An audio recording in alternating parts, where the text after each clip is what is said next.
Sí, es pura ciencia ficción, ¿no? Ya. Bien, la siguiente, por favor.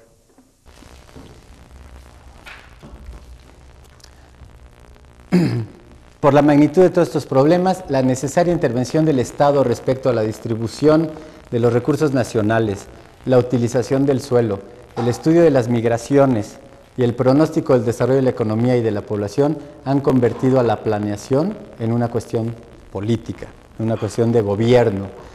Es responsabilidad del gobierno elaborar los planes y después conducirlos o administrarlos. ¿Cuál es el origen de la planeación? Para irnos un poquito rápido, el origen de la planeación en el nivel urbano, estamos hablando del nivel de desarrollo urbano, bueno, a mi juicio son los siguientes: el desarrollo industrial, el crecimiento demográfico, el avance tecnológico, mucho de él enfocado en las comunicaciones y los cambios en la estructura económica. Aquí podríamos decir, ¿desde cuándo se dio la planeación? Bueno, pues en los libros hay planeaciones o indicios de planeación desde antes de Cristo, ¿no? Pero la planeación así como ciencia, realmente cuando la planeación urbana o la planeación económica a nivel nacional empieza realmente en el fondo, según mi juicio, cuando empieza a ver la ruptura del equilibrio natural, cuando ya no se empezó a entender qué es lo que estaba pasando, cuando se perdió el control. Ya hablábamos que administrar es una de sus funciones era controlar. Bueno, cuando tú tienes todo controlado, ahí te la llevas. Cuando le empiezas a perder el control, reaccionas y tratas de hacer algo. Se crea la planeación. En la forma, la planeación, podría yo resumir que se genera cuando la gente se volcó a las ciudades derivado de la revolución industrial.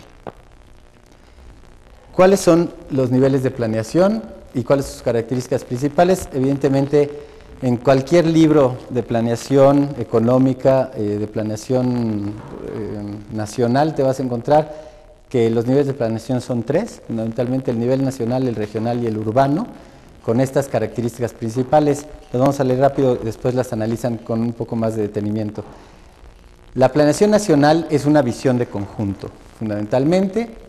Es la que relaciona al país con el exterior, si lo hacen inteligentemente, ¿no? Deben de conocer y darse cuenta perfectamente de qué es lo que está pasando en los otros países del mundo, en términos de migración, en términos de desarrollo económico, quién va para arriba y quién va para abajo, para ver yo cómo puedo entrar en una oportunidad a nivel internacional. Esa es la relación con el exterior. Establece las grandes directrices de ordenación del país y la planeación nacional por lo general no es obligatoria y es a largo plazo. Entonces, es como la planeación nacional es como un parámetro. Así. Después viene el nivel regional, que por supuesto es derivado del nacional, de la planeación nacional, es menos elástico y empieza a tener una legislación más estrecha. Considera características culturales, económicas y naturales, agrupa. O sea, el primer nivel de planeación verdaderamente social, vamos a decir así, desde el punto de vista de la sociedad, es el regional, porque es el que empieza a agrupar, a identificar los grupos humanos, las diferentes sociedades, vamos a decir así. Establece normas y programas generales de actuación y tiene ya un cierto grado de obligatoriedad en algunos de sus aspectos. Y después viene la planeación urbana, que sus características principales los identifico así. Son programas detallados, usualmente a corto plazo y obligatorios. Hay una identificación compleja de conceptos y objetivos por las condiciones siempre cambiantes. Como todos los días cambia la ciudad, cambia la gente, hay migraciones, hay diferentes situaciones económicas, es verdaderamente difícil darle seguimiento a la identificación de los conceptos y objetivos. Entonces tiene uno que estar muy concentrado, ¿no? en esto de la planificación urbana. La planificación urbana tiene una alta variabilidad por la rapidez del desarrollo y es más accesible a la participación y conciencia individual. Aquí sí, hablábamos de que la administración tiene que ver con la sociedad y por lo tanto nos compete y responsabiliza a todos. Queremos hacer algo, pues aquí es donde hay que entrarle, en este nivel, en el nivel de planeación urbana, porque en el nivel de planeación nacional como individuo, es demasiado vasto para entrarle como individuo. Aquí podemos entrarle, ¿no? La falta de planeación y por lo tanto de desarrollo y administración pública para el bien común crea caos y puede ser un factor importante en el origen de las revoluciones, chapas o contra los países desarrollados, ¿no? Los países desarrollados, que digamos podemos decir que son los que tienen, vamos a decir, razonablemente controlada la administración de sus recursos y digamos hay una planeación congruente en los diferentes niveles, también tienen revoluciones, pero ellas son del tipo cultural, tecnológico o innovador, por eso siempre van primero, por eso siempre van a la cabeza, porque no se andan desgastando en revoluciones, revoluciones armadas, ¿no? Pero sí hay cambios, sí se revolucionan. La planeación es diferente a la normatividad urbana, eso hay que tenerlo claro. De la planeación urbana se puede derivar una cierta normatividad, ¿sí? La normatividad sí es importante que sea menos flexible, pero no el plan. El plan sí debe de poder variar. Y la normatividad se debe de revisar de vez en cuando en función de las variantes importantes del plan. O lo que es lo mismo, el plan puede tener pequeñas fluctuaciones que es importante darle chance de que las tenga. Cuando el cúmulo de esas fluctuaciones ya llegó a un cierto, vamos a decir, porcentaje, por decir así, entonces es importante adecuar las normas a esa variación del plan, porque si no, cada vez las normas empiezan a diferenciar del movimiento del plan y también entramos en caos, ¿no? La siguiente, sí, por favor. Por ejemplo, las ciudades antes de que hubiera planeación, decir, bueno, ¿y antes cómo le hacían? Pues es que había lógica natural, ¿no? Había una lógica. Miren, por ejemplo, hay un pueblito muy bonito en Italia que se llama San Gimignano. San Gimignano es un pueblo amurallado y seguramente si vieron una película que se llama Hermano Sol, Hermana Luna, lo vieron, es un pueblo lleno de torres de piedra. Bueno, en ese pueblo es muy interesante ver que todavía hoy funcionan los sanitarios públicos que estaban afuera de la ciudad. Y todavía están ahí, unos como gabinetes, y todavía puedes ir al baño ahí. En esa ciudad no entran coches, está toda amurallada con unas puertas chicas. Y entonces, digo ahí, yo no sé si había un decreto, norma o planificación, pero me late que no, me late que los que hicieron esa ciudad dijeron, oye, ya que te metes acá, pues como hay puras casas, pues ¿dónde va a ir la gente al baño, no?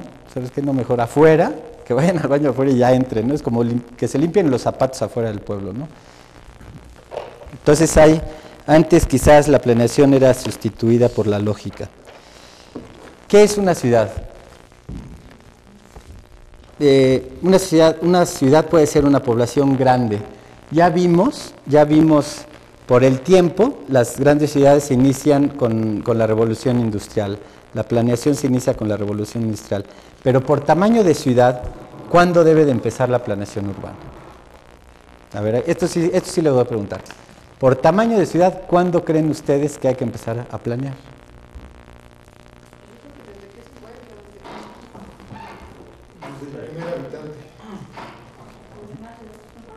O sea, dentro de un plan nacional estamos llevados hasta las localidades más queridas.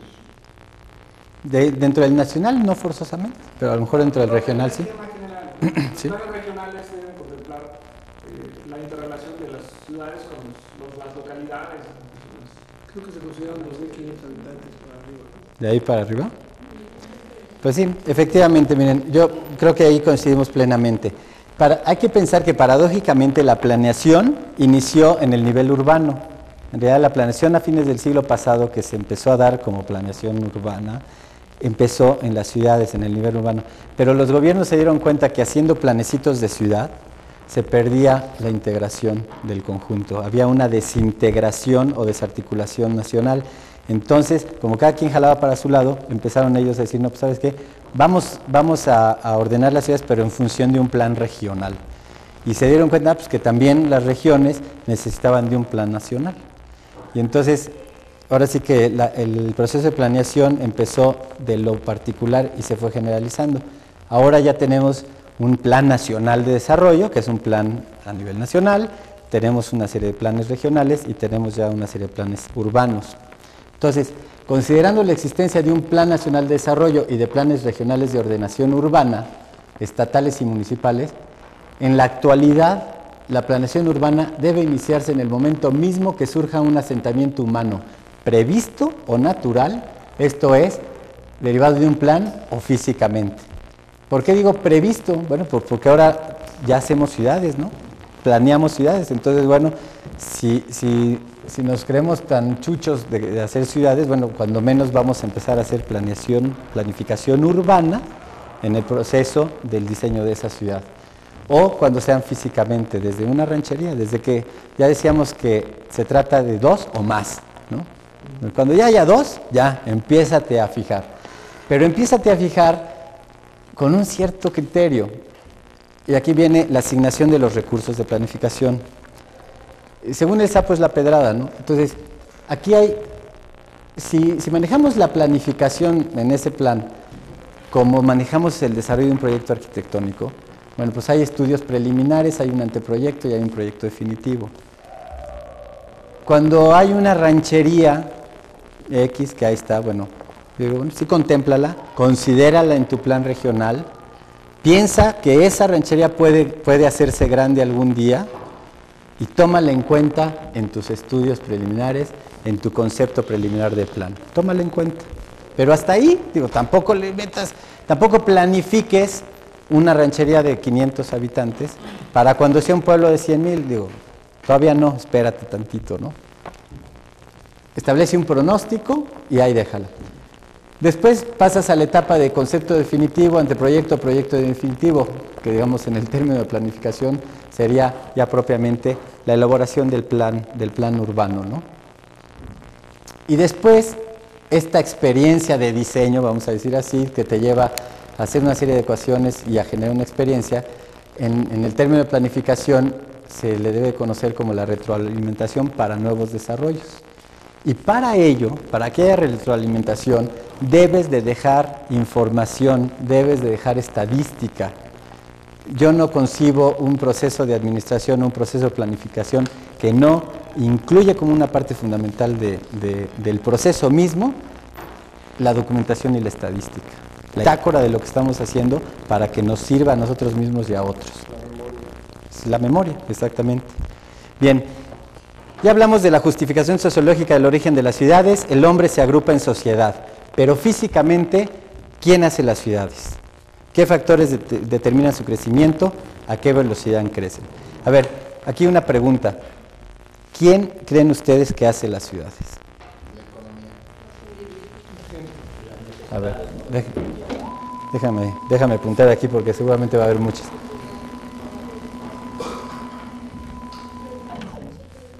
A ver, entonces, según ustedes, las ciudades las hace la economía. ¿Qué más? Los individuos. Las necesidades. El progreso. Los recursos. Yo dije físicamente, ¿quién hace las ciudades? Las construcciones, sí, evidente.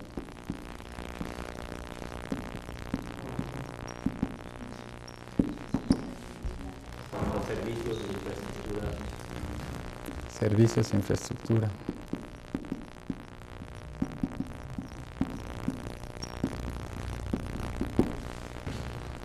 ¿Qué más?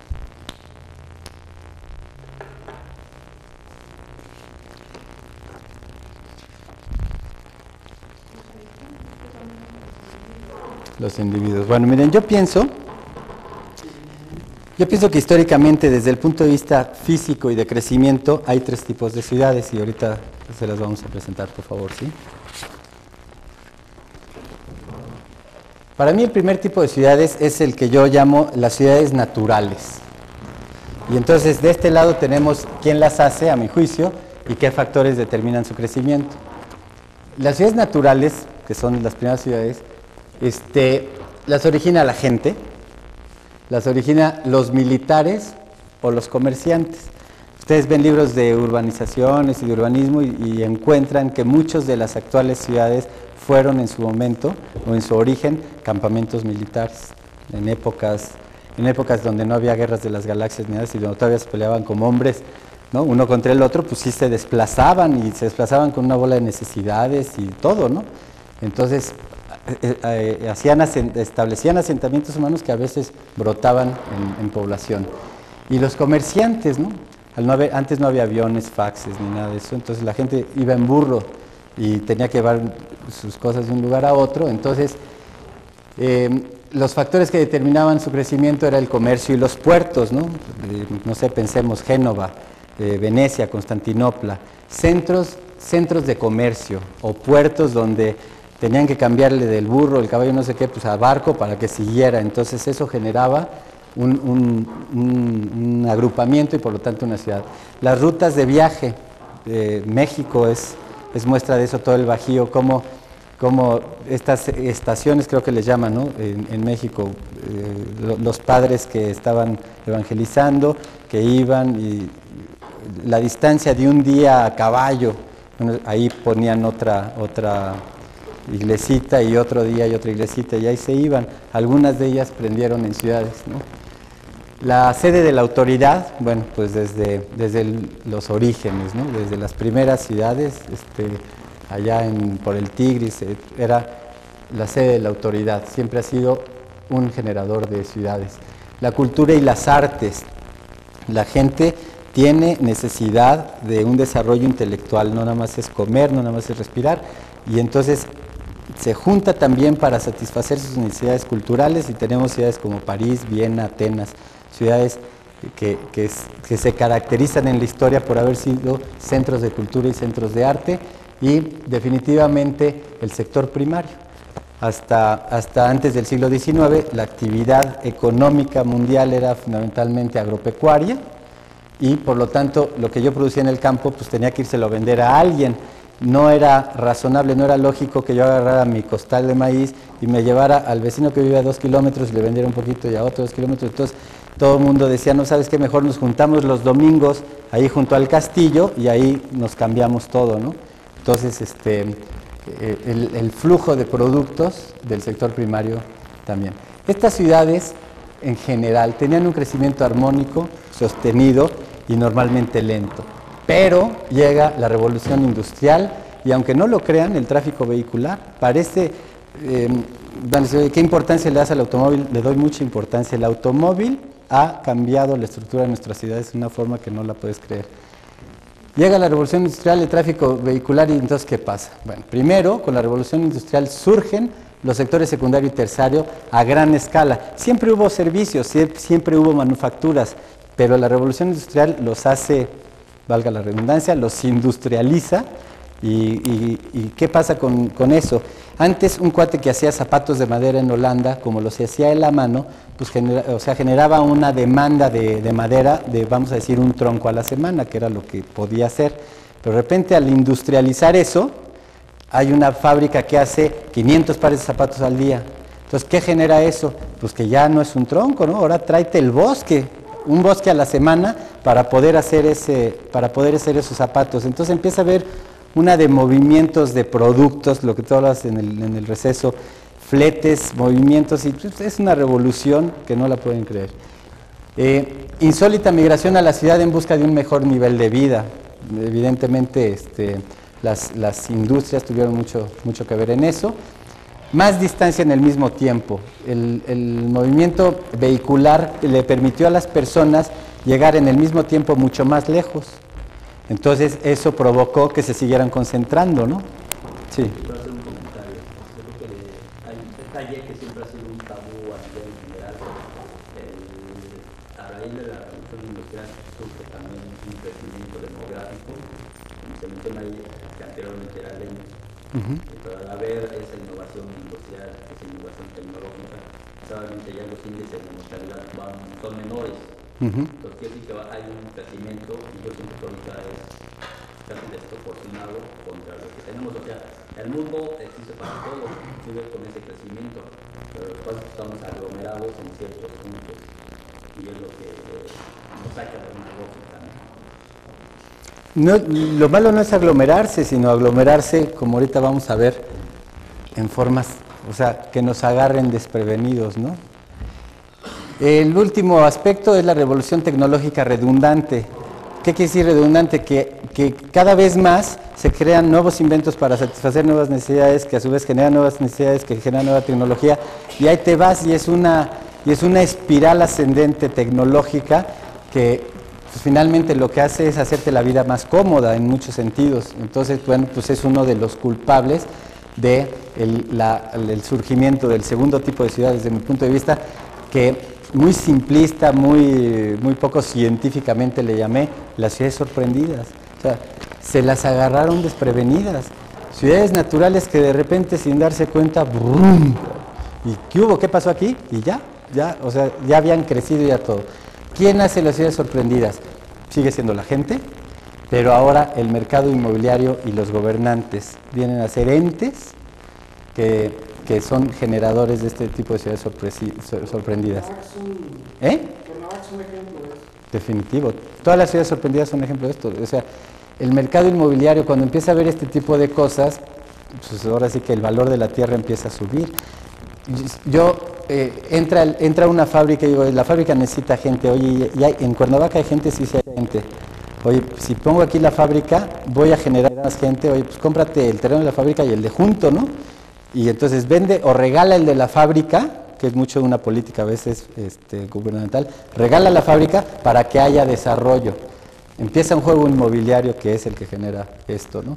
Y los gobernantes aquí empiezan a tener, como ya son planificadores, ya estas ciudades hacen, ¿no? Brasilia, pues entonces también hacen ciudades, tienen que ver en las ciudades sorprendidas. ¿Cuáles son las características o qué factores determinan el crecimiento de esto? Definitivamente el cambio inesperado, la velocidad del cambio, que es diferente, ¿eh? O sea, una cosa es que me agarres desprevenido y otra cosa es que me pegues o que me mates, o sea, depende de la intensidad, ¿no? La emigración del campo, concentración acelerada. Los sectores secundario y terciario, que hacen también concentración de personas y de productos que generan todo esto que decíamos del tráfico y mayor demanda de recursos. El poder económico o la pobreza. Una ciudad sorprendida en medida de su capacidad de riqueza o pobreza, pues estará mejor o peor. Entonces hay un factor determinante ahí. Los nuevos medios de comunicación, su avance tecnológico. Dicen ahorita que el estacionamiento más grande del mundo es el periférico de la Ciudad de México, ¿no? ¿Por qué? Pues porque a ciertas horas pico todo el mundo está parado. Hay ahí un problema, por ejemplo, de medios de comunicación y de avance tecnológico. En Los Ángeles, que tiene 10 veces más vehículos que la Ciudad de México, fluyen mucho porque hay mayor poder económico. Entonces te encuentras periféricos de 2 pisos con 10 carriles arriba y 10 carriles abajo. Y por 20 kilómetros, ¿no? Los subsidios públicos. Tú decías hace un rato, la ciudad, la gente la ve atractiva. Pues ¿cómo no la va a ver atractiva si, por decir algo, no sé en el caso de Morelos, pero sí en el Estado de México, un camión público en el Estado de México te cuesta 4, 7 pesos, depende de dónde vayas, camión público. Y llegas al DF y el metro te cuesta 1 peso. Pues, digo, es un subsidio, está subsidiada la educación, está subsidiada la alimentación, todo está subsidiado. ¿A quién le dan pan que llore?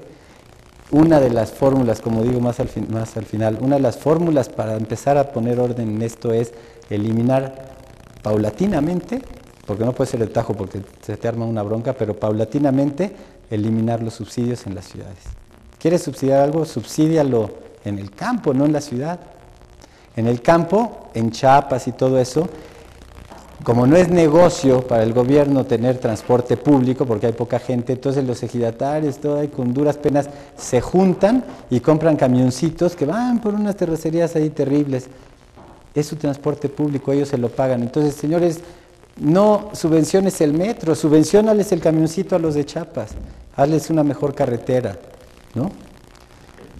Las ciudades sorprendidas tienen un crecimiento caótico, sorpresivo y acelerado. Hay un tercer tipo de ciudades que son las ciudades planificadas. Una pregunta. Ahorita me surge la idea de subsidiar, comenta usted, el ir, digamos, a esos poblados que tienen esa problemática. Pero ¿qué hubiera pasado si entonces no hubiera metro, no hubiera periférico, no hubiera todo ese equipamiento y con ese crecimiento de la ciudad? Pues mira, es bien interesante ver qué hubiera pasado. Te voy a contestar con un ejemplo. En Roma. Roma es una ciudad, como ustedes saben, pues, históricamente, de hace muchos siglos. Muchas de sus avenidas y calles y todo eso eran calles chicas. Obviamente, Roma es una ciudad de 7 u 8 millones de habitantes, o sea, no es cualquier cosa. Tenían un problema serio de tráfico. Entonces hubo congresos de planificación a nivel nacional para decir qué le hacían a Roma, si abrían grandes avenidas, ejes viales, periféricos, etcétera, o qué le hacían.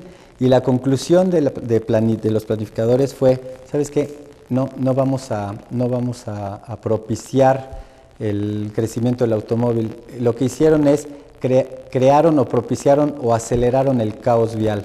Entonces dijeron, bueno, pues aquí hay 20 calles, las próximas 19 calles son todas en el sentido para la derecha.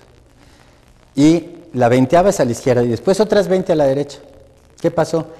Que el día que la gente salió con ese nuevo plan y se atoró, empezó a reflexionar sobre ese asunto y empezaron a dejar los coches en sus casas, empezaron a frenar a la gente que se quería venir a Roma. No, mira, ni te vengas, esto es un caos, ¿no? Y es una manera de frenar. Esa es una pregunta que yo creo que todos los planificadores nos tenemos que hacer. ¿Qué hago? ¿Fomento lo de acá? Es lo que yo decía de lo geopolítico. O sea, ¿por dónde empiezo? ¿Empiezo a ponerle el camioncito al de Chiapas o empiezo a ponerle metro a la Ciudad de México? ¿Por dónde demonios empiezo, no? ¿Es la aplicación de la teoría del caos? ¿Qué es?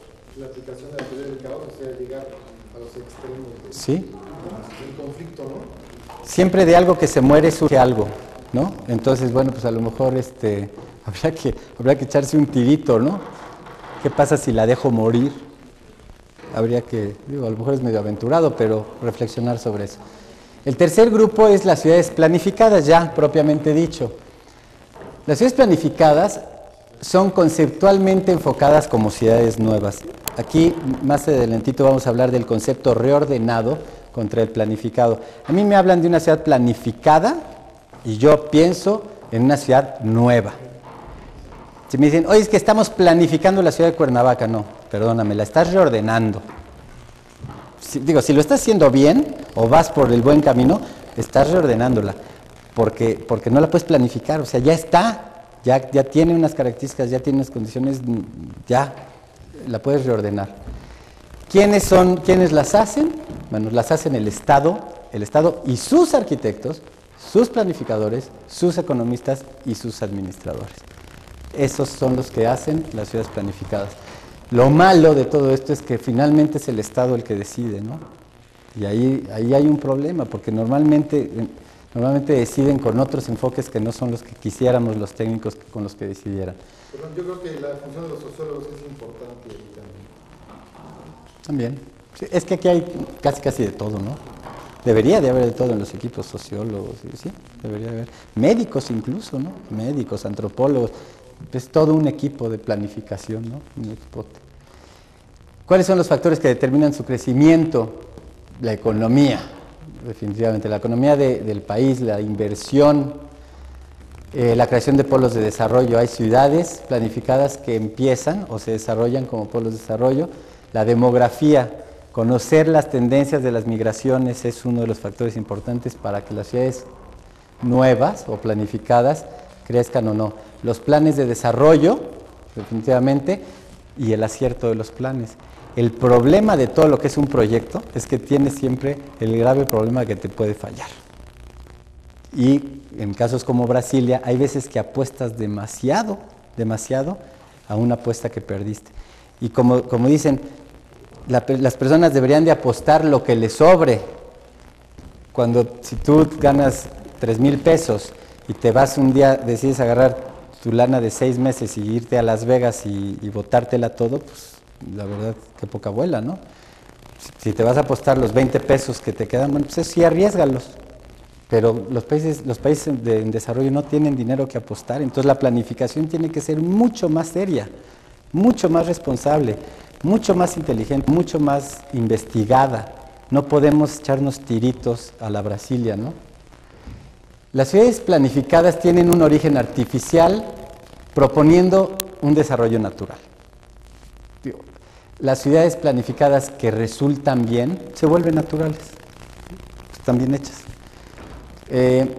Su crecimiento es planificado y moderado, a veces, o sea, el crecimiento de las ciudades planificadas es moderado cuando el plan estuvo bien hecho. Cuando el plan falló, o se mueren, como Brasilia, o crecen demasiado rápido, ¿no? Entonces, lo que debería de ser, si la planificación está hecha, el crecimiento debería ser moderado, porque es lo natural, ¿no? Nosotros nos maduramos en 20 años, no en uno, ¿no? O sea, un proceso natural. Hay una elevada demanda de recursos financieros. Cada vez que se hable de ciudad planificada, están hablando de lana, y un alto riesgo, como ya dije. Aquí puse algunos casos, ya platicamos ampliamente el caso de Brasilia, pero vamos a hablar del caso de Cancún, y orgullosamente mexicano, ¿eh? Cancún es una ciudad planificada, muy bien hecha. Había un concepto económico de planificación urbana de todo tipo, hubo una administración adecuada de todos los recursos, hubo una buena arquitectura, fue un plan bien hecho.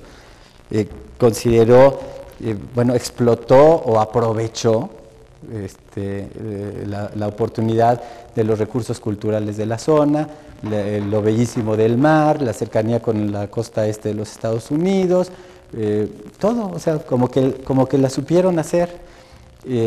Plantearon una ciudad por células, que tenía un plan, una red básica de desarrollo, pero no se rompieron la cabeza desarrollando las 87 supermanzanas, ¿no? O sea, dije, mira, aquí está el plan, aquí están las primeras supermanzanas, estas sí las vamos a desarrollar, y esas, ¿no? Y vamos a ver qué nos dice. Dejaron el desarrollo de Cancún a nivel de anteproyecto, en todo lo que es la trama urbana, y dijeron, vamos a ver para dónde jala un poquito, ¿no? A ver si se empieza a desarrollar como nosotros dijimos. Muy interesante. Que por cierto, no se desarrolló para donde ellos hubieran querido. No nada más para eso, se desarrolló para dos lados, la ciudad de Cancún, pero estaban más o menos preparados para eso, ¿no? Yo creo que ese es uno de los riesgos al hacer un proyecto de esta magnitud, por mucha capacidad que haya, que va a haber la expectativa, ¿no? Hacia dónde ¿Sí? ir dirigido después de lo que ya está platicado o planeado, ¿no? Sí. Se va a ejecutar, pero también falta el último resultado. Sí, pero imagínate que en Cancún hubieran hecho el plan y hubieran llegado las máquinas y todo eso, y hubieran hecho las avenidas de las 87 supermanzanas. Y ahí están las supermanzanas, y de repente no sabes que la gente no se jaló para acá, se empezó a jalar para allá. Entonces acá dejas una bola de recursos enterrados, muertos, y tienes que gastarte en los de allá. Entonces, bueno, Cancún a mí me parece un ejemplo razonable.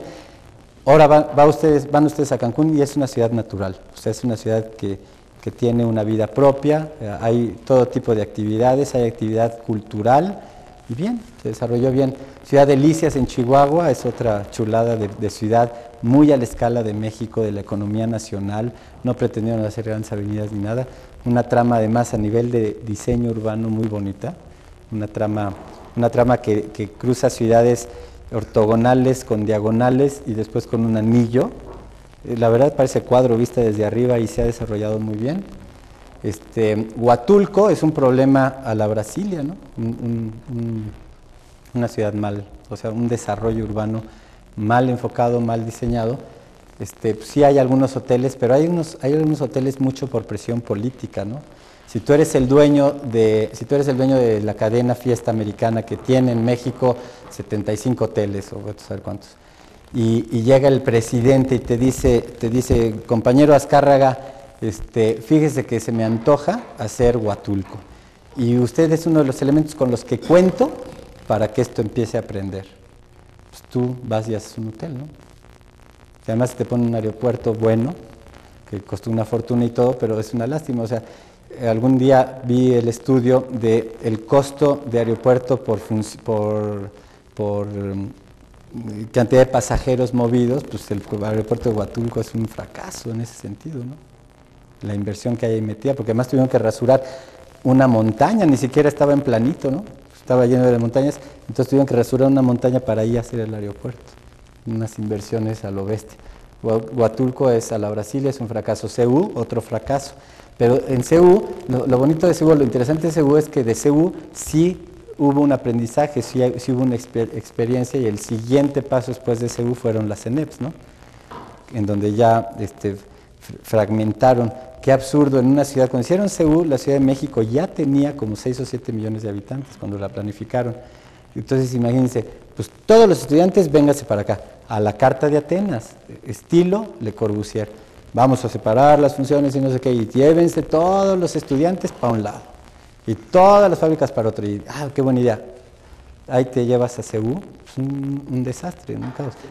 Ahí son las tendencias que se dan del momento, ¿no? Porque también no Sí. pudo haber sido una idea autónoma de los diseñadores, ¿no? Definitivo, es el esnovismo en la planificación.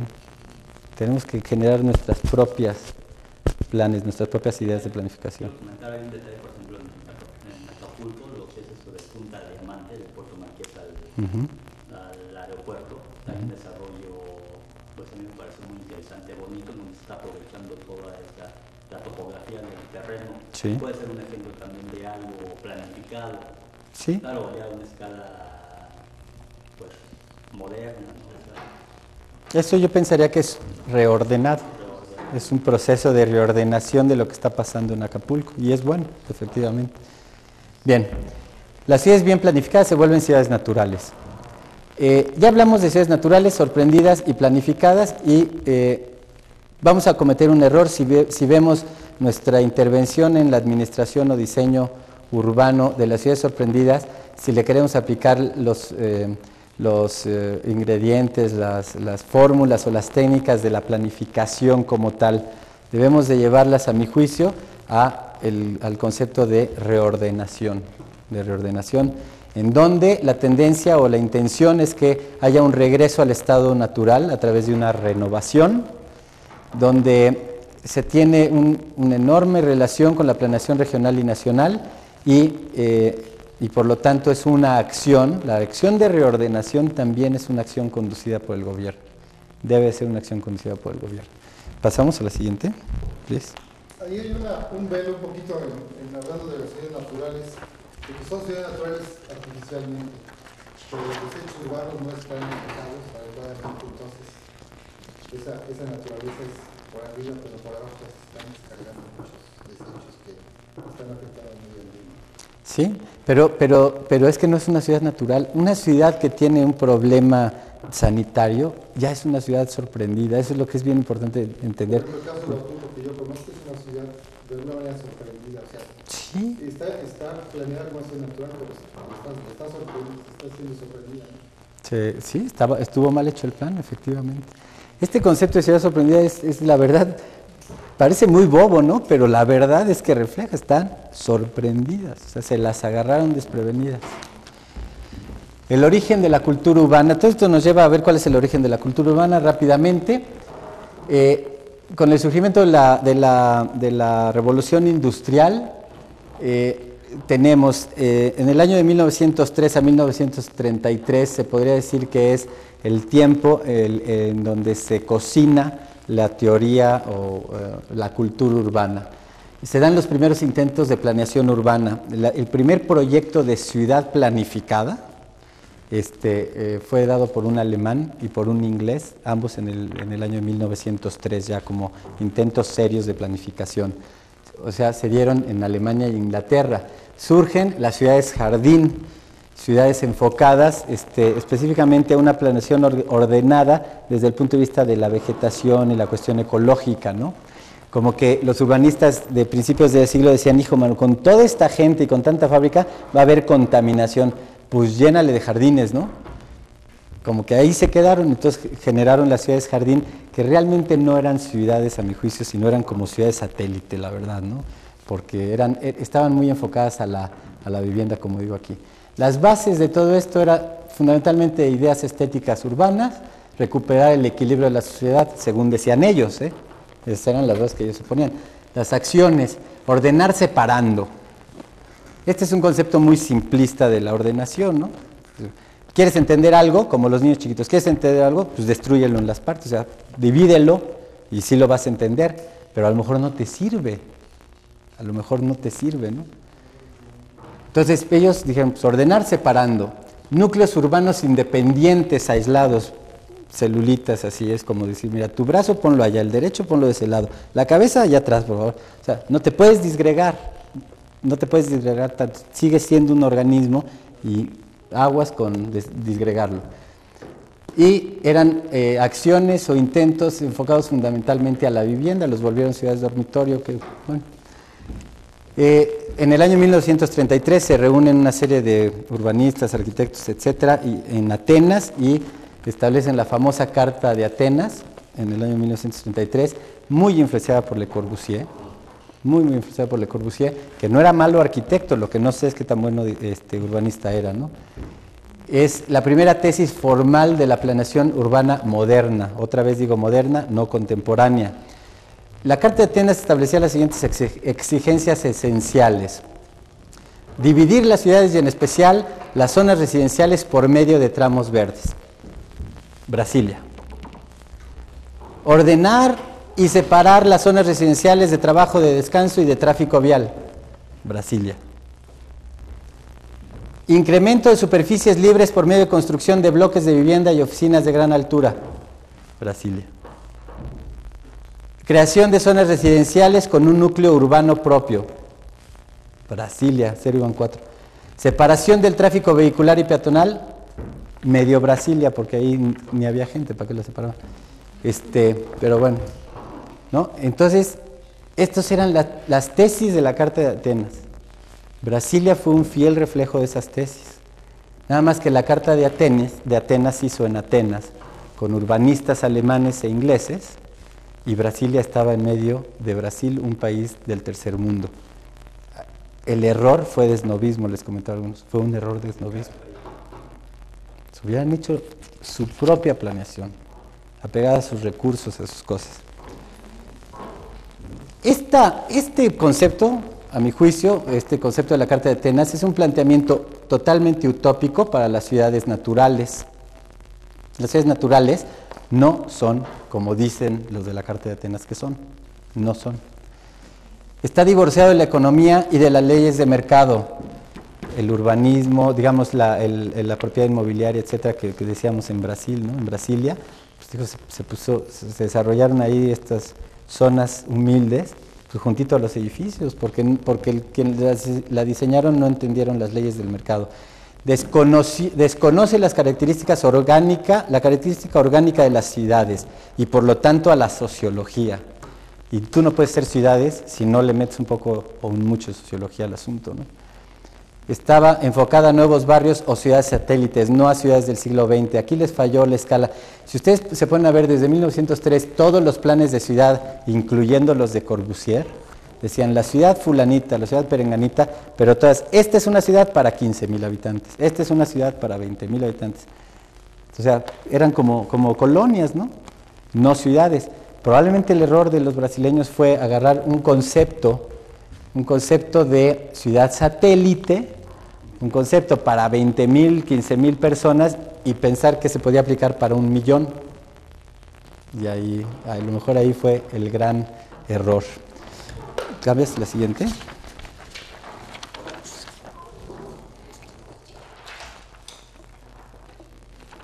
Bueno, ahora hay un detalle, siempre los urbanistas, digamos las que están más avanzadas, siempre han manejado todo este concepto dentro de su práctica profesional.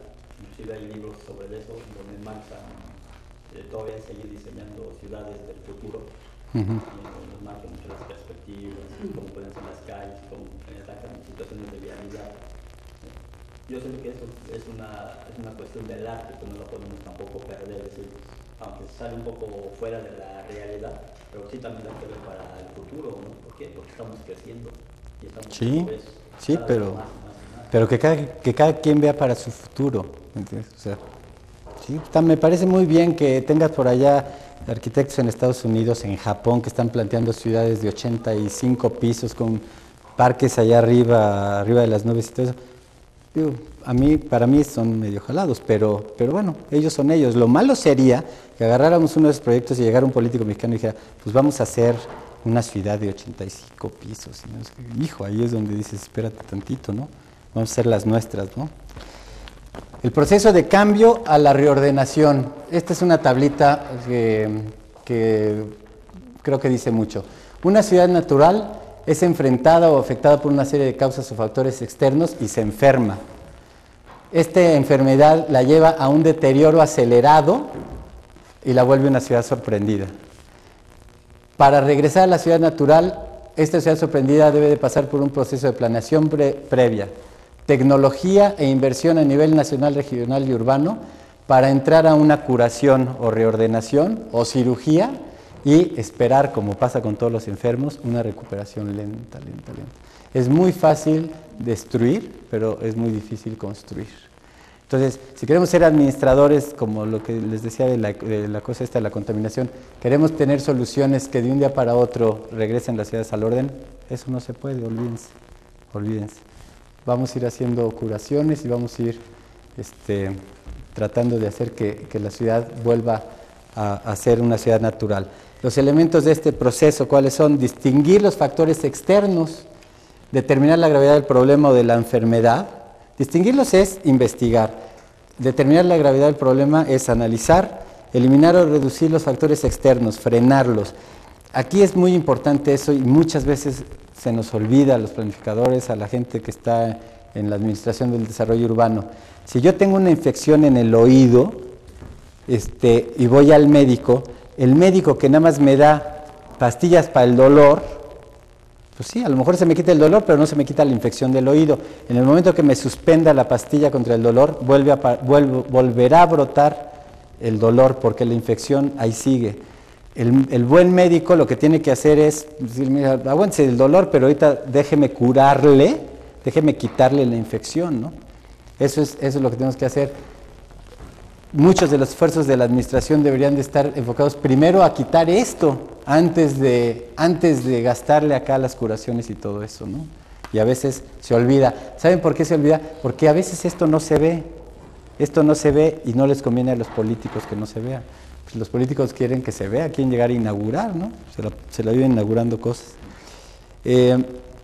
Determinar los recursos requeridos y aplicarlos si se tienen, y si no se tienen, con innovación, con inteligencia hay que generarlos o pedirlos prestados, pero siempre dentro de la escala de lo que puedes pagar. Aceptar el periodo de recuperación y vigilarlo. Entender que es un periodo lento y hay que vigilarlo como un médico vigila a su paciente, ¿no? Bien. Los conceptos que a mi juicio deberían ustedes de usar para el manejo de todo esto. Conceptos. La mejor defensa es el ataque. Tenemos un problema, vamos a atacarlo, no nos esperemos, ¿no? Segundo, la medicina preventiva requiere menos recursos que la correctiva. Señores, antes de que se nos enfermen, pues vamos aquí a hacer cosas en las ciudades que todavía no se nos enferman para que no se nos enfermen, porque luego nos va a costar más caro. Tercero, cuidarnos de no transformar el urbanismo en esnovismo, no caer en Brasilia. Cuarto, a cada diagnóstico corresponde un tratamiento, no hay soluciones comunes. Quinto, crear y defender un urbanismo propio, adecuado a nuestro tamaño, a nuestra cultura, a nuestra economía y a nuestros recursos. Sexto, lo perfecto es enemigo de lo bueno. Séptimo, no meterle dinero bueno al malo.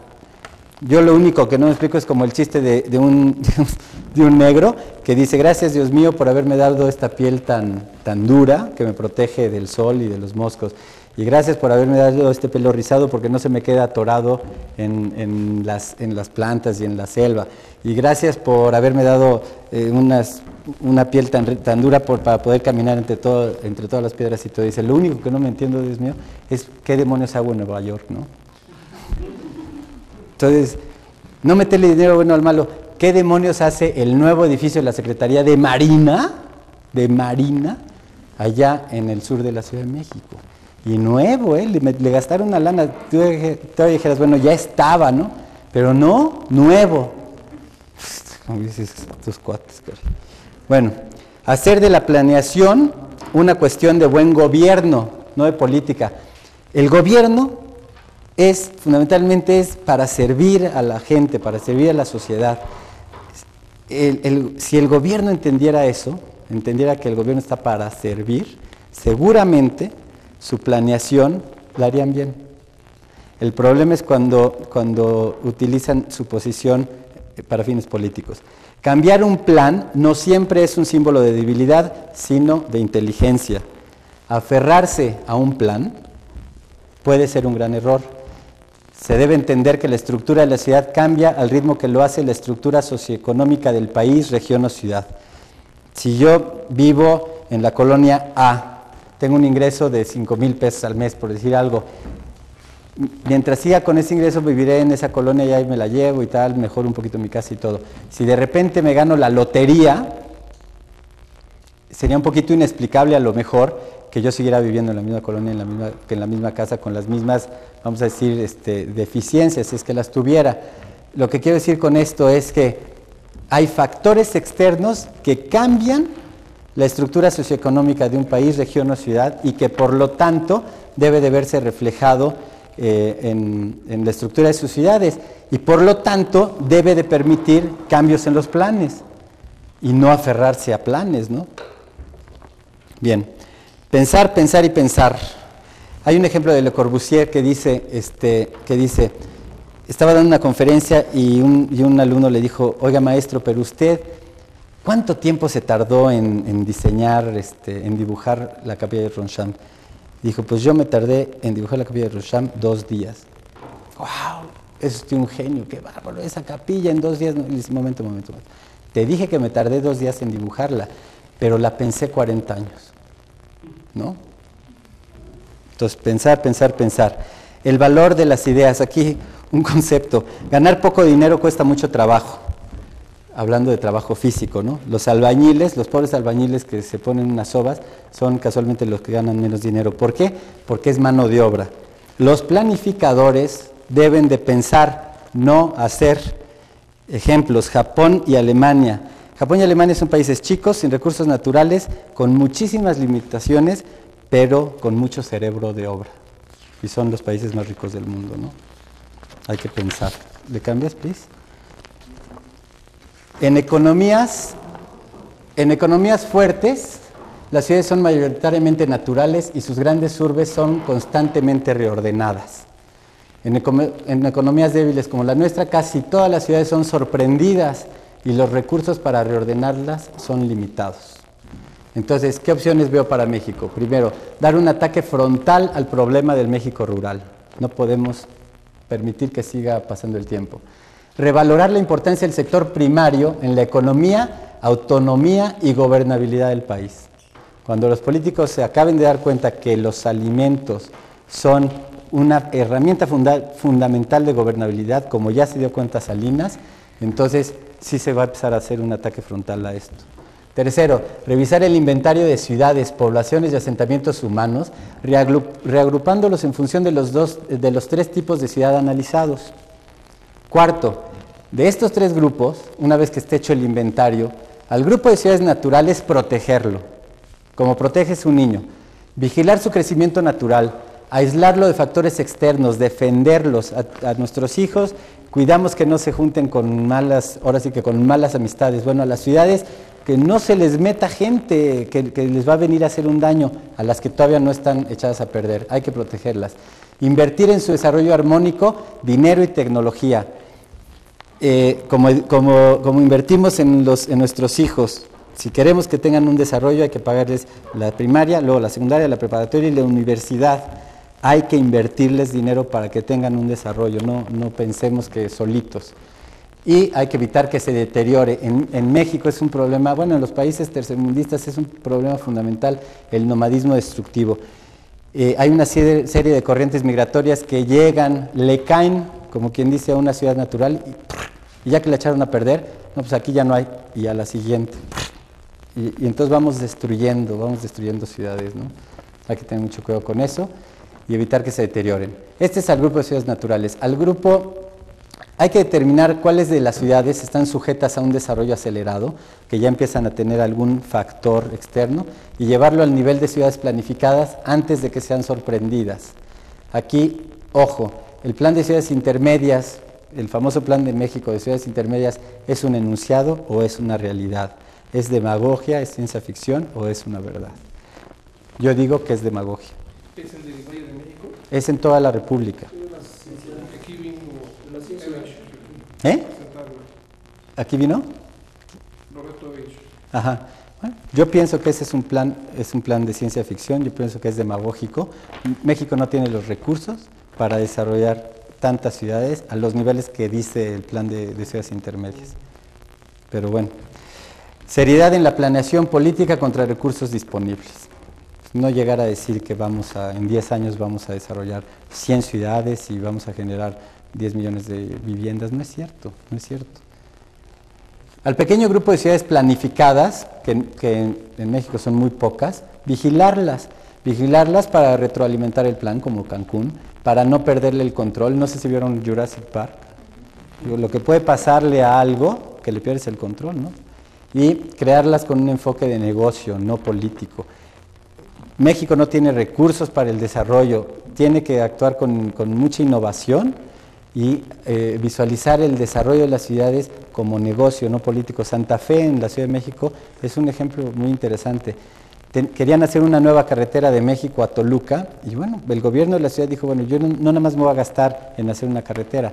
Esa carretera va a generar a los lados un valor inmobiliario muy importante. Entonces, decidieron gastarle más, pidieron dinero prestado del Banco Mundial, gastaron más dinero y junto con la carretera desarrollaron predios que solían ser unos basureros, los rellenaron y todo eso, y vayan a ver Santa Fe ahorita.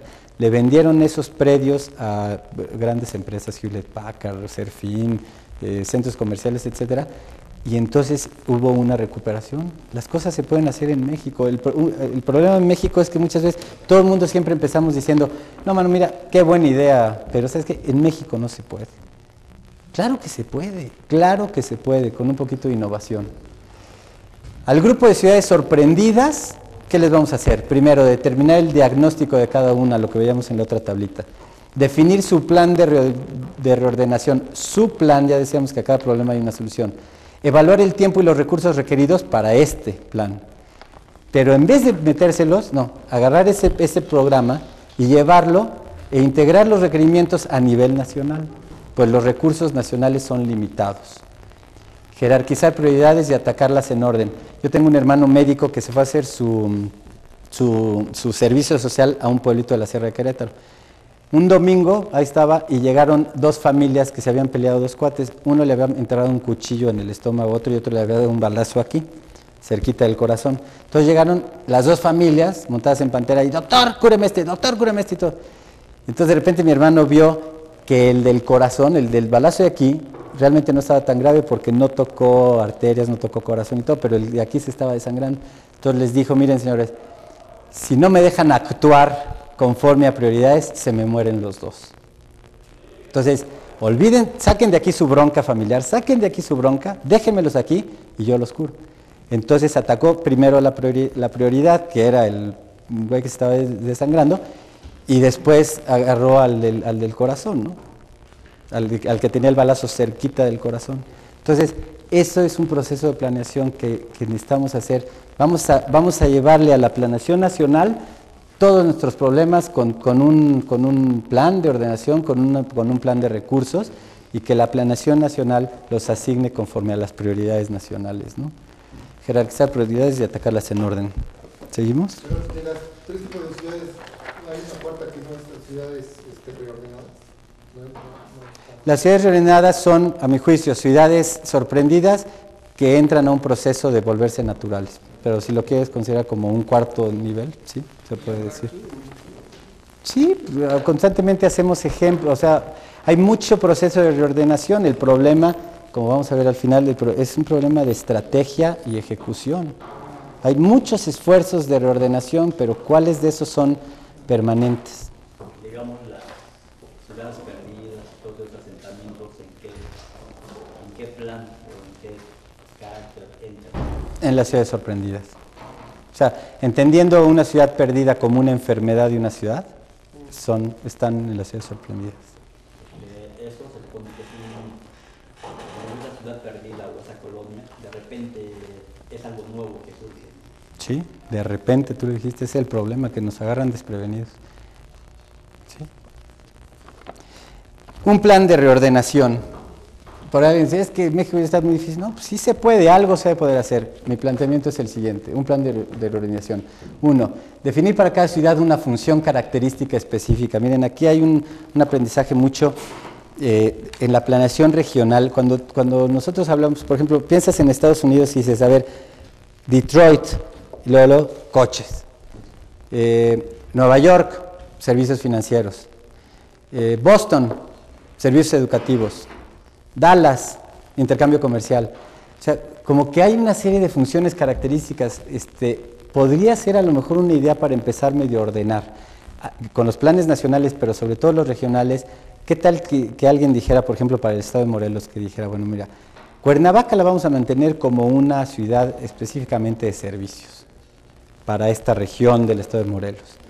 Y vamos a llevar no sé, a otra ciudad del estado, Cuautla. En Cuautla vamos a hacer el desarrollo, el centro de desarrollo agropecuario, por decir algo. Y acá vamos a fomentar el desarrollo industrial. Entonces empezamos a hacer sistemas de ciudades.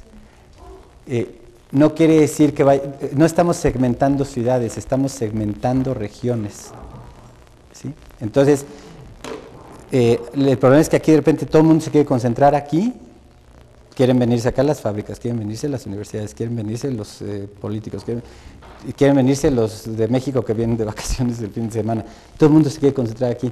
A lo mejor un sistema de planificación regional para Morelos hubiera sido, por decir algo, fomentar a través de carreteras, buena infraestructura, etcétera, un polo de desarrollo para todos los defeños que quieren tener sus casas, jalarlos para otro lado, por decir algo, no sé, Cocoyoc, el lago que tengo, o sea, procurar jalarlos para hacer para darle a cada ciudad o núcleo una función característica.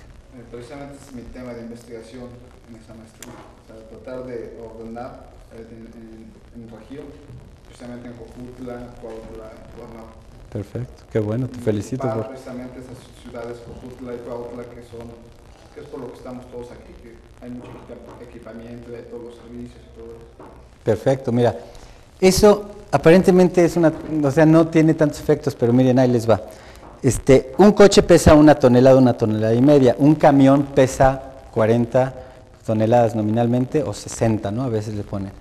El pavimento que resiste un camión de 60 toneladas es definitivamente una especificación mucho más cara que uno que resiste una especificación de 1 tonelada.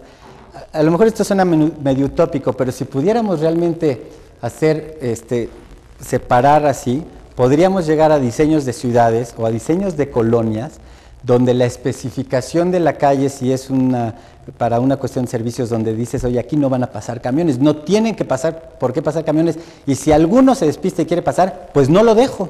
Vamos a hablar un poquito más adelante de eso. Entonces yo puedo hacer una especificación de pavimento apropiada para vehículos de 1,5 toneladas, ¿no? Y en donde sí haya fábricas, hago una especificación de 60 toneladas. Lo malo es que como no hay esa planeación, vamos a decir así, todas las calles son de 40 toneladas. Entonces hay pérdida de recursos en una cosa y otra. Como vean, este es un pequeño detalle de cosas que sí se pueden hacer, ¿eh? Sí se pueden hacer. Crear un marco legal al servicio de la planificación.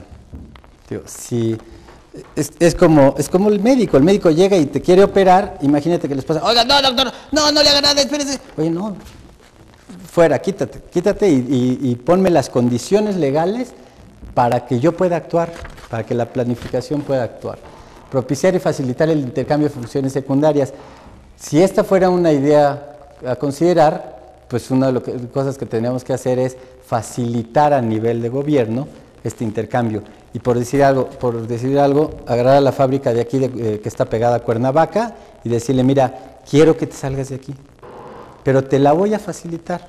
Mira, te voy a poner una carretera muy buena que te va a ligar las zonas, digamos, habitacionales de las zonas industriales. Allá te voy a dar un terreno gratuito si tú quieres, pero vete para allá.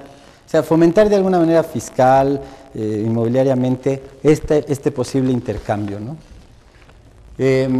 No forzosamente implica tirar todo lo hecho, porque bueno, tú puedes reubicar la función de una fábrica, pero puedes conservar el inmueble, y ese inmueble lo puedes utilizar para otros enfoques, ¿no?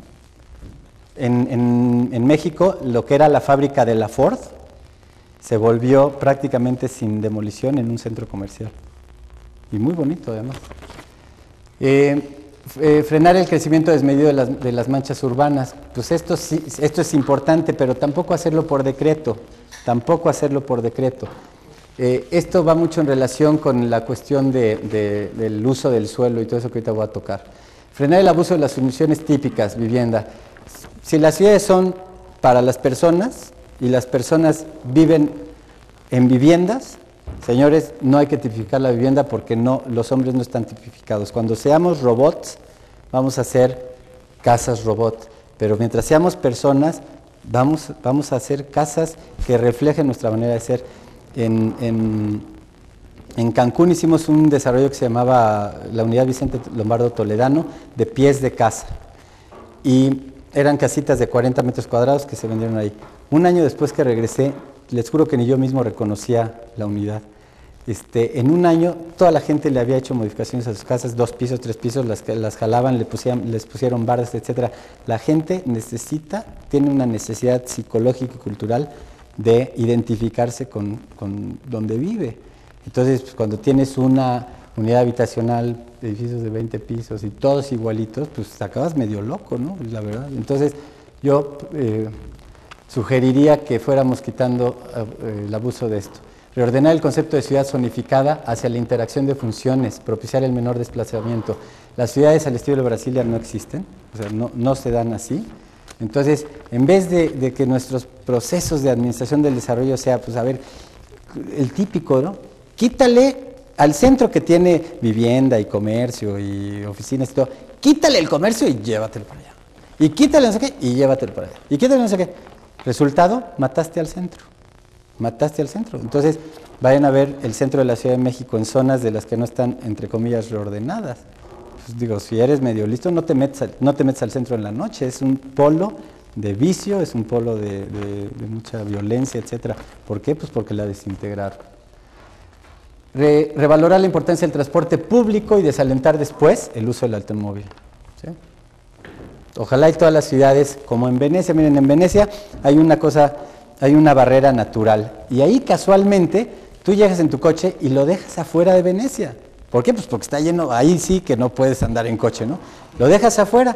Entonces, tú como turista o la gente que vive en Venecia ya se hizo a la idea, deja su coche afuera y agarra una trajinera o agarra un camioncito o camina a la ciudad y funciona. Entonces, ¿qué pasa? Yo les diría, ¿qué creen ustedes que pasara si llegara un día un gobierno aquí y dijera, señores, no entran coches a Cuernavaca? Vamos a generar afuera de Cuernavaca unos grandes estacionamientos con muy buenos servicios, etcétera, y de ahí para adentro, si usted quiere entrar, entra en un sistema de camiones, una red de camiones muy bien pensados, y que le cuestan lo mismo que la gasolina. O sea, el camión que va a pagar es lo mismo que le cuesta el estacionamiento, la gasolina y todo de aquí adentro. Imagínense qué pasaría en Cuernavaca. A lo mejor sería una ciudad mucho más humana, ¿no? Bien. Incrementar la densidad de edificación. Es mejor crecer para arriba en ciudades, en nuestro medio. Es mejor crecer para arriba que crecer para los lados, porque crecer para los lados cuesta mucho dinero. Y sobre todo en una topografía como la nacional, de la cual Cuernavaca es un buen ejemplo, que tenemos el 60% de nuestras ciudades se desarrollan en laderas de montañas, en cañadas, en no sé qué. Cuesta extremadamente caro llevar la infraestructura a esas ciudades. Entonces, bueno, ya están, ok, pero en vez de que crezcan para afuera, pues vamos mejor a concentrar y que crezcan para arriba. No le tengamos miedo a que crezcan para arriba. En México, en la Avenida Palmas, hay un edificio de 43 pisos que se llama Torre Lomas. Esa Torre Lomas, todos los colonos no saben el relajo que armaron cuando se dio esa licencia de construcción, porque decían que el agua que se les iba a caer, que se les iba a quitar el agua, que iba a generar no sé qué tránsito, mucho mayor tránsito vehicular, bueno, una de razones, ¿no? El edificio estaba bien diseñado, no lo diseñamos nosotros, el edificio estaba bien diseñado y no pasó nada, no pasó absolutamente nada.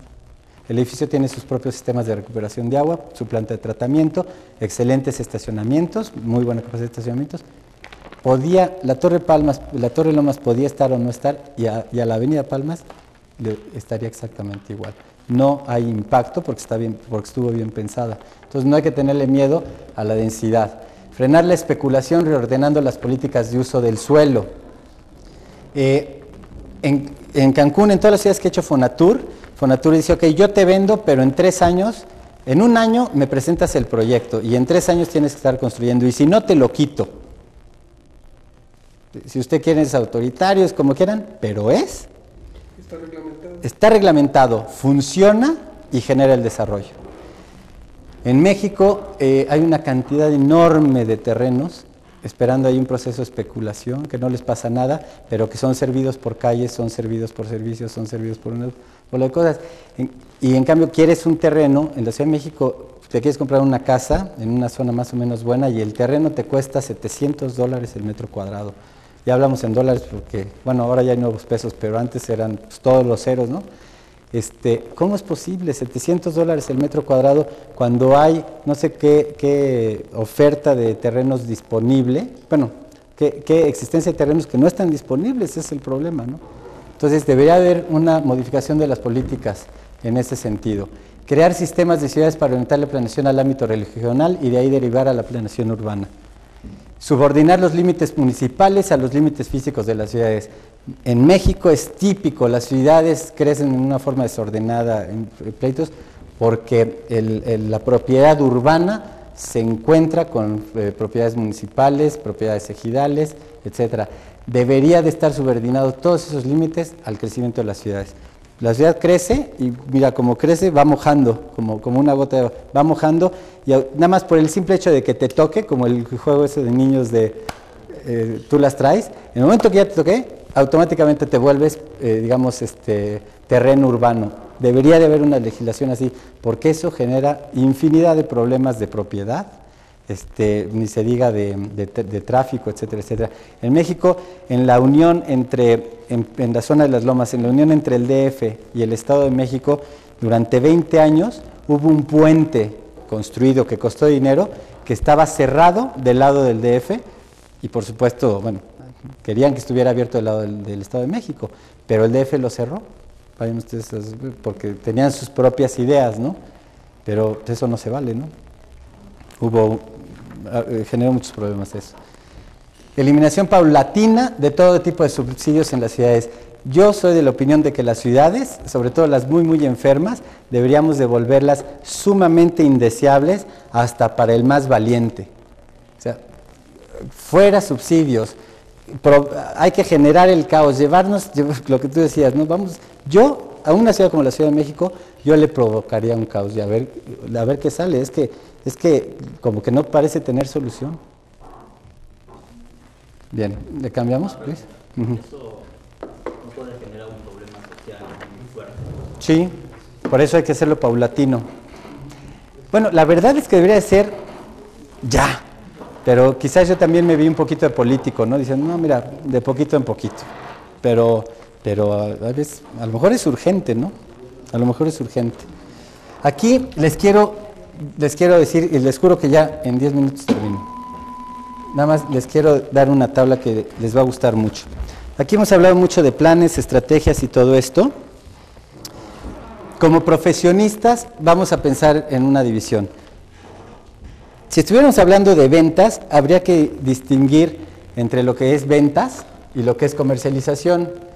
Y esto yo nada más se los voy a anotar para que ustedes lo transmitan o lo transfieran al concepto del servicio profesional de ustedes como funcionarios públicos o funcionarios de la iniciativa privada. Vender, el concepto de vender o de ventas es aquel que vende lo que se produce. Ventas, vende lo que se produce. Y el enfoque de comercialización es producir lo que se vende.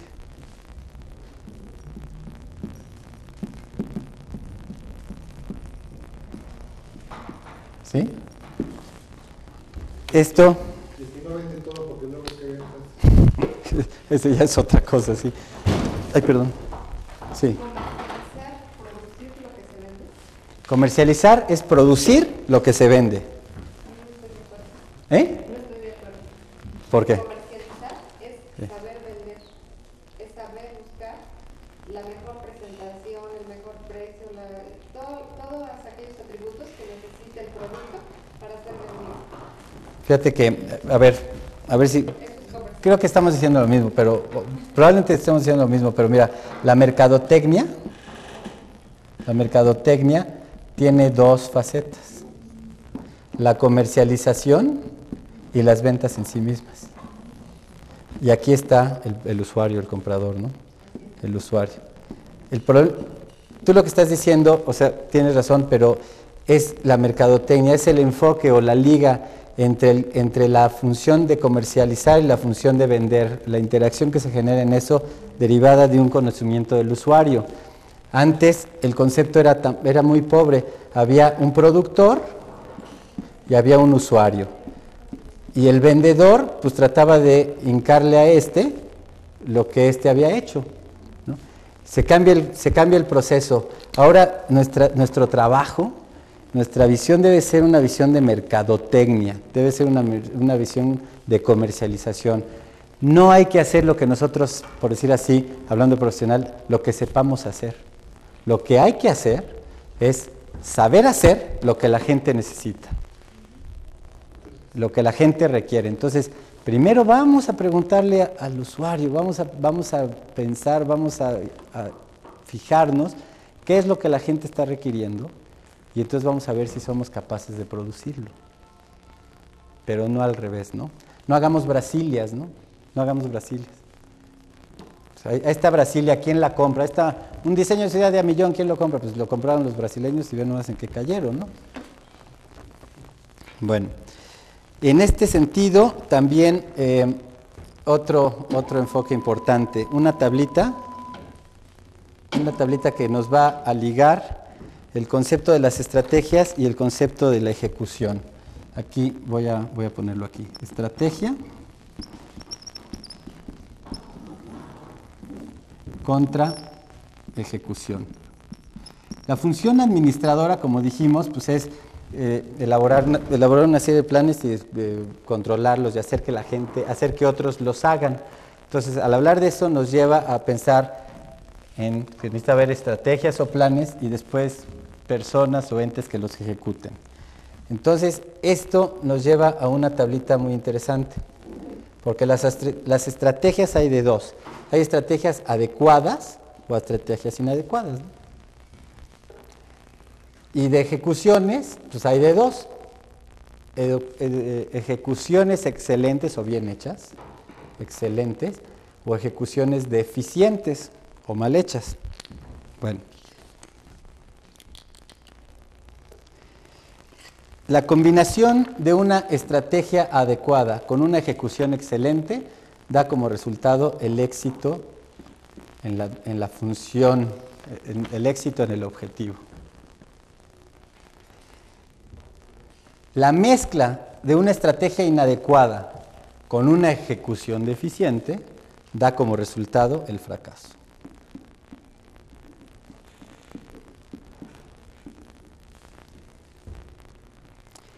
La mezcla de una estrategia inadecuada con una ejecución excelente da como resultado también el fracaso, nada más que mejor hecho, más rápido. Y por último, la estrategia adecuada con una ejecución deficiente genera una tendencia al fracaso lento.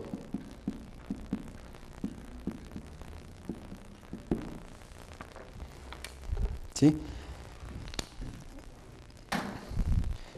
Esta tablita me gusta mucho porque realmente liga en una forma muy simple el verdadero problema entre los que están planificando y los que estamos haciendo cosas, ¿no?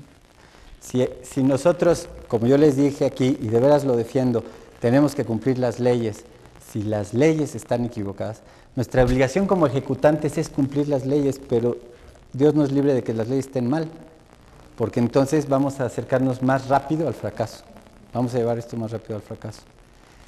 Ojalá que mucho, ya decía yo, que mucho es pensar, pensar, pensar. Vamos a dedicarle mucho más tiempo, ahorita vamos a dedicarle más tiempo a la estrategia, a estar seguros de que la estrategia es adecuada para después ejecutar, ¿no? Podemos decir que la tablita que se preguntó de esta es una estrategia, ¿no? Para la coordinación. La de antes sí, es una estrategia mía. Ahora vamos a ver cuál es la estrategia del gobierno. A ver, cuando menos una diferencia entre lo que yo opino y lo que opina el gobierno. Dice el gobierno que los objetivos de la política económica para el próximo lustro, 5 años es lustro, ¿verdad? Son los siguientes. Mantener tasas de crecimiento real de la producción del 4 al 10% anual. Ya vas. En los últimos años pues, ha habido decrecimiento económico o cuando mucho crecimientos menores al 1%. Estudios privados dicen que el crecimiento cuando menos el dinero que entra no va a llegar ni al 1%. Y dice los políticos que su objetivo, mantener tasas de crecimiento del 4 al 10%. Pues como objetivo está todo dar, ¿no? El objetivo, pues ponle 20. Me encantaría ponerle 20, pero bueno, ¿qué se puede lograr? ¿Qué tanto de esto es demagógico? Mantener bajas tasas de desempleo abierto, 4% respecto a la población económicamente activa. Me encanta la palabra de desempleo abierto porque, digo, yo conozco el desempleo, pero el abierto, ese sí no lo conozco. Pero lo que sí sé es que si hay un abierto, seguro hay un cerrado. Lo que no me dicen es cuál es el desempleo cerrado, ¿no? Entonces como que hay, quién sabe, ¿no? Mejorar la distribución del ingreso, personas y sectores, pues sí. ¿Por qué no ha de ser un objetivo, ¿no? Lo importante es saber si de verdad lo cumplen. Alcanzar una balanza de pagos favorable al país, también. Mantener la independencia estratégica del país, también. Mantener la estabilidad social, garantizando que haya paz y confianza, también. Aliviar la pobreza, también. Aliviar temporalmente situaciones críticas de grupos de población con motivo de situaciones límite provocadas por terremotos e inundaciones. Pues que a todo dar, digo, qué buena onda, ¿no? Aliviar temporalmente cuando hay una inundación, bueno, pues sí, qué bueno, ¿no? Pues todo esto está bien, ¿no? Proteger a la población de inequidades, posibles injusticias y discriminaciones de nacionales o extranjeros, así como de la depredación del ambiente, tanto en lo material como en lo moral. Pues como objetivos están a todo dar. Lo que hay que ver es, bueno, ¿hay planes que respalden estos objetivos? ¿Hay planes, hay realidades que garanticen que realmente tendemos a esto? ¿O son puros enunciados? ¿O es ciencia ficción, no? Pones la siguiente tabla que no voy a leer, no vamos a leer porque ya, ahora sí que ya los veo cansados, pero después la analizan algunos instrumentos de alcance de los gobiernos para influir en la realidad socioeconómica de un país. Aquí les pongo, ¿cuál es el medio o instrumento que puede utilizar un gobierno para lograr un determinado objetivo en una forma eficaz y cuáles son algunos posibles errores o desviaciones? Por ejemplo, voy a tomar uno nada más que lo vean.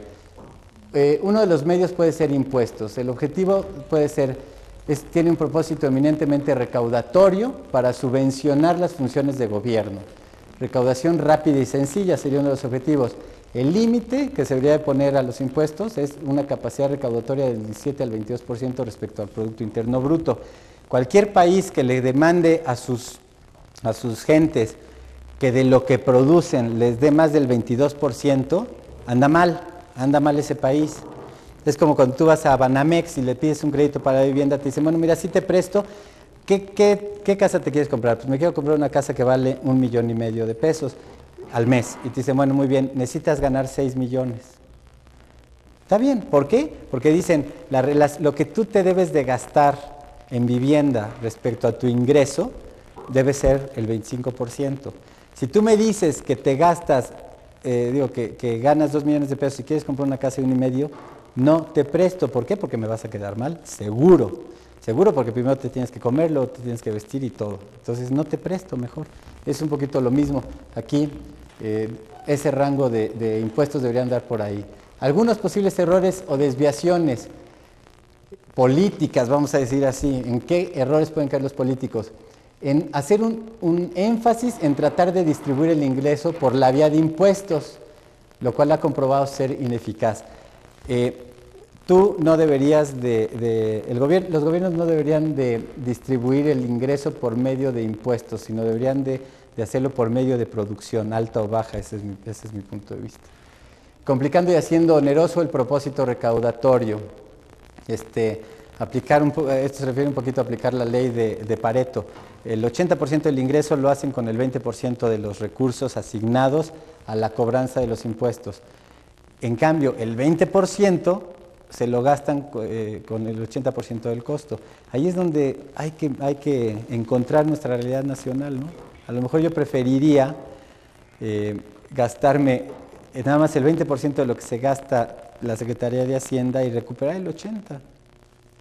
A lo mejor, no sé. Buscar niveles recaudatorios excesivos respecto a la capacidad del país. Este es uno de los problemas que tiene México. México tiene muchas necesidades y necesita hacer muchas cosas. Podemos caer en el riesgo de tratar de sacarle a la gente más de lo que puede sacarle porque queremos hacer muchas cosas y entonces los empobrecemos y empezamos a generar toda una cosa una cosa decadente, ¿no? La última ya, una conclusión. México es el siglo XXI. Yo les vine aquí a hablar y no sé qué se esperaban de esta plática, pero bueno, mi estilo, mi enfoque es un enfoque muy diferente a lo que van ustedes a leer en los poquititos libros que hay de Administración de Desarrollo Urbano. Yo les vine a hablar de un administrador. Un administrador es un director de operaciones. En las empresas industriales a eso se le llama, al que hace toda esa organización, planeación, entonces se llama director de operaciones. Hay 2 enfoques de operación. El primero es el que da propuestas de soluciones específicas a problemas específicos de administración del desarrollo urbano. Propuestas de soluciones específicas a problemas específicos de administración del desarrollo urbano. Yo no vine a hablarles de eso porque ni sé mucho de eso, la verdad. Este enfoque es un enfoque centrado en la tecnología del producto. Los voy a pasar un poquito así a una cuestión empresarial. Dar propuestas específicas a problemas específicos es tener un enfoque centrado en la tecnología de productos, es estar inventando productos. Pero hay otro enfoque, hay otra manera de ver las cosas y además es la contemporánea. Tomar un producto dado, analizarlo y descubrir la forma de realizarlo mejor y más barato.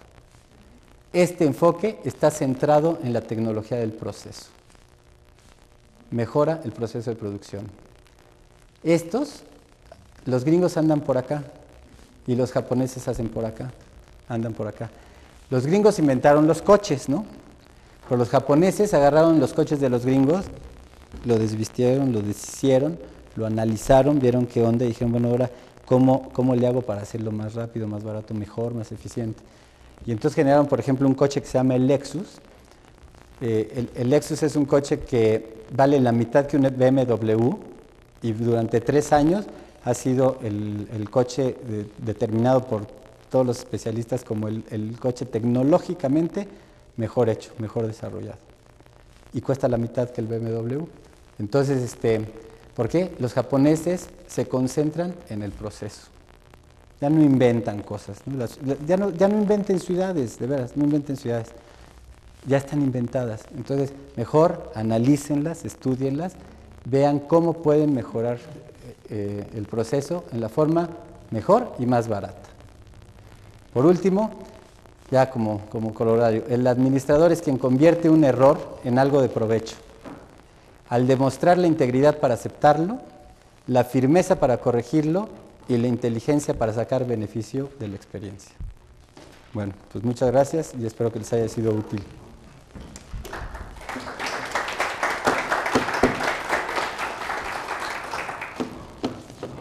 Quisiera hacer un último comentario. Adelante, cómo no. En la antepenúltima tabla que nos presentaba, hablaba de lo que nosotros son las propuestas para el reordenamiento de las ciudades.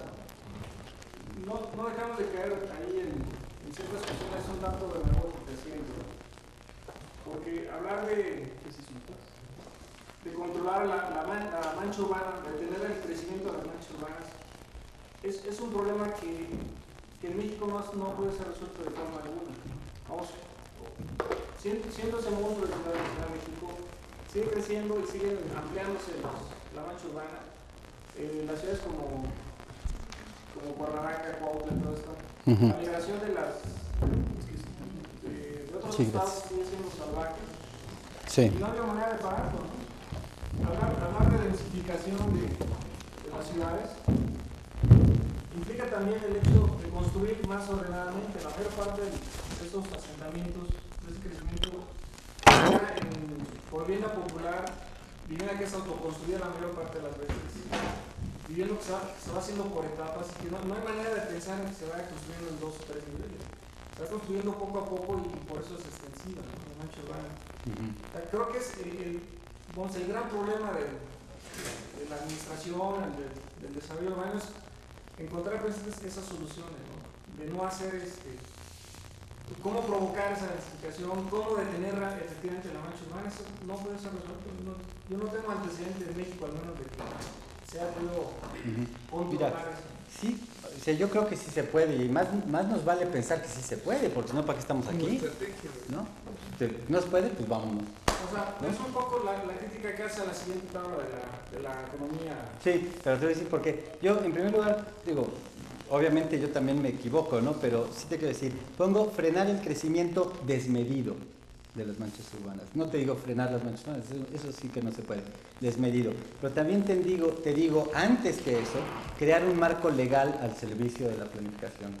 O sea, necesitaríamos crear un sistema legal y un nivel de autoridad suficiente para que sí verdaderamente puedas frenar el desarrollo. El problema es que muchas veces aquí tú como técnico de la planificación, del desarrollo urbano, llegas y quieres frenar algo que está pasando y te brincan los colonos y te brincan los líderes y no sé qué, y entonces llega el presidente municipal o gobernador o no sé qué, y te van a ti técnico, que sabes lo que está pasando, te van haciendo chiquito, hasta que otro tipo de intereses te entierran, ¿no? Yo digo, no es fácil, créeme que no es fácil, pero pues es como un decálogo, ¿no? Tienen que pasar muchas cosas juntas para que se empiece a dar esto. Aquí hice otro último comentario, o uno de los últimos. En ese sentido, aquí en el Estado, los municipios tienen sus programas municipales de desarrollo urbano. Lo que está haciendo falta es detallar y reglamentar todos esos programas que hay en cuestión de usos del suelo y de medio urbano, etcétera. Pues todo eso son instrumentos legales que hace falta hacer. Entonces, sí. Yo pienso que es un instrumento de control. Sí, hay una enorme falta de autoridad en todo esto, ¿no? Porque muchas veces se da la planeación, se da el ordenamiento legal, pero no hay autoridad que la haga valer. El caso típico es el de las áreas naturales protegidas que se dan en todo el estado, se decretaron en el estado. Sirvieron para que se invadieran. Nada más para eso, porque esas áreas naturales protegidas son lo más desprotegido que hay. Están llenas de invasiones, están llenas de construcciones definitivas. Entonces, ¿qué es lo que falta ahí? Autoridad. Creo que faltan recursos humanos y reglamentar. Bastante autoridad. La autoridad no tiene elementos para. Ya está la ley hecha, está decretado, tienes todo el antecedente. ¿Sí? Podrías hacer valer la ley, pero no la hacen. Y al rato regularizan. Lo que está haciendo falta es el cómo hacer valer esa ley, que son los reglamentos, que estoy diciendo, falta más detalle y todo eso, está todavía a un nivel muy general. Y por eso se manipulan y por eso se salta y los mismos funcionarios no la saben manejar por esa razón. Yo creo que esto es una falta de conciencia personal como profesionales, el determinar, decir, bueno, eso sí lo puedo hacer técnicamente bajo ciertos reglamentos. Porque si vemos todas esas acciones, de alguna manera hubo un inicio Pero entonces hay que enfocar ese inicio si estamos dentro de esa reglamentación o estamos fuera, o cuál es el interés privado por cuál llego a esa relación. O sea, finalmente, creo yo que finalmente el problema es educación cultural en nosotros mismos. Si empezamos a ver el problema del por qué voy a cometer ese error o por qué voy a violar la ley, pues creo que es por ahí por donde empezamos a solucionar la problemática, ¿no? Y respecto a lo de la Ciudad de México, yo creo al menos que las soluciones que se han dado a lo mejor no son las óptimas, pero de alguna manera el metro, los periféricos, las grandes avenidas, las rutas, los taxis, los camiones, de alguna manera son paliativos a atender a una solución, que a lo mejor en un momento dado esos equipos de gente no han tenido los especialistas para llegar a la solución adecuada, pero creo que se está luchando, ¿no? Y se debe de estar en esa lucha, ¿no? Ahí ahora sí que depende del nivel en el que estés, porque a lo mejor en el nivel de la planeación urbana de la Ciudad de México, pues ok, vamos a decir que a lo mejor ha habido cualidades y mejoras, pero si te vas a la regional y a la nacional, la Ciudad de México ha sido es verdaderamente una ofensa, ¿no? La Ciudad de México a nivel nacional, ¿cómo es posible que la Ciudad de México crezca al 80% cuando hay estados que decrecen en el mismo periodo el 30%? Pues eso, o sea, no se puede volver a la estructura del gobierno. Si hay un excentralismo, pues obviamente es el poder económico, el financiero y político. Pues obviamente es lo que va a tener más crecimiento. Pero si eso lo vertimos hacia afuera, obviamente le vamos a dar esa fuerza y ese poder y vamos a eliminar muchos problemas que se están generando alrededor de la Ciudad de México, ¿no? Puebla, Guadalajara, Morelos, Tlaxcala, Estado de México. Entonces hay que ver todo eso hacia afuera. Lo que hay que, sí, o dicho de otra manera, hay que verlo desde el nivel nacional, luego al regional y luego al urbano. ¿Cuál es el objetivo? ¿Hacer que la Ciudad de México crezca o hacer que México como país mejore? Por decirlo. Entonces, en función de eso, pues vamos a ver qué estrategia hacemos, ¿no? Si la estrategia es que sálvese quien puede y México DF se desarrolle y a ver qué le pasa al país, pues entonces sí, hombre, síguele haciendo metros, síguele haciendo grandes avenidas, ponle ahí las secretarías y síguele como va. Pero a ver al ratito qué le pasa al país, ¿no? Trenes radiales a la ciudad de Cuernavaca. Como puedes ver, si te das cuenta, el interés que tienen los compañeros dentro de esta maestría respecto a tu ponencia es bastante intensa, ¿verdad? Y creo que sí te aventarías las 15 horas platicando aquí con ellos. Sí, como hablo, ¿verdad? No, el interés sobre todo que se ha generado a través de esta plática tan excelente. A mí me ha parecido realmente un cúmulo de experiencias muy interesantes. En lo personal me quedo bien retado a ponerme a estudiar, ¿verdad? Desde etimologías hasta urbanismo, ya en serio, ¿no? Ha sido muy rica. Creo que la manifestación de los compañeros es precisamente, pues casi no te dejan ir por la cuestión del interés que les provoca. No sé si alguno de ustedes quisiera hacer un comentario para despedir al arquitecto Gonzalo Montaño. Pues yo ratificaría el comentario que te hice en el café, que me parece una plática excelente, no solo como arquitecto, como urbanista, sino la calidad de análisis tan profundo, como desde las etimologías, desde la raíz, para saber de qué estamos hablando y hacia dónde debemos de ir. Entonces, realmente te felicito, creo que fue un trabajo que se nota que fue hecho con amor, con profundidad, con responsabilidad, con excelencia, preparado para un grupo y específicamente para nosotros. Entonces, muchas gracias. Así es, gracias.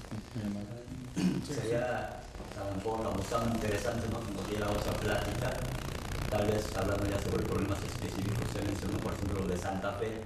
Sería importante un tema, hablar sobre Santa Fe, hablar tal vez sobre alguna ciudad perdida, algún asentamiento humano. Creo ya se entraría a un detalle que abriría más profundamente ya ciertos detalles importantes que yo creo que los estamos viviendo todos en un momento dado. ¿Cómo no? Ya algo más enfocado. Yo, nada más con la debida planeación, les agradecería mucho que me dieran la oportunidad de volver a venir por acá, nada más con tiempo para preparar bien. ¿No? Sí, yo creo que sí, como dice Maricarmen, ha sido realmente excelente su participación en una cuestión de desarrollo urbano. Creo que será interesantísimo y mucho más aún completa una discusión sobre aspectos de desarrollo a nivel de particulares, ¿no? O sea, usted como empresario, con toda la experiencia que tiene, creo que hay un campo muy grande en el que nosotros podemos participar, no solamente dentro de la administración pública, sino dentro del ámbito de la iniciativa privada, ¿no? Como promotores, como desarrolladores, y creo que ahí su experiencia sería también sumamente importante escucharla, plantearla, ¿no? Sería muy enriquecedor. ¿Sí? Los estudios de factibilidad es algo que hablaba en su currículum Sergio Martínez, y que es algo que poco se maneja, ¿no? Y que es importantísimo, y bueno, de ahí surge una serie de cosas, ¿no? A mí en lo particular me interesaría muchísimo poder oírle en otra ocasión. Cómo no, muchas gracias. Creo que de esta inquietud se van a derivar muchas consultas. Yo creo que te vamos a estar buscando para mostrarte un poquito la tendencia de las investigaciones, y muy probable te llegue por ahí la molestia de solicitar que participes como asesor en algunas. Quisiéramos terminar esta sesión, más bien no la quisiéramos terminar, pero bueno, vamos a terminarla con un reconocimiento muy modesto por parte de nuestra universidad. No quiero leer, dice: la Universidad Autónoma del Estado de Morelos, a través de la Facultad de Arquitectura, otorga el presente diploma al arquitecto Gonzalo Montaño Estrada por su brillante exposición sobre México rural y urbano hacia el siglo XXI, que yo he llamado definitivamente sobre administración del desarrollo urbano en un sentido genérico bastante interesante, y te lo hacemos llegar como la manifestación de todo nuestro grupo y de nuestra universidad. Muy amables, gracias.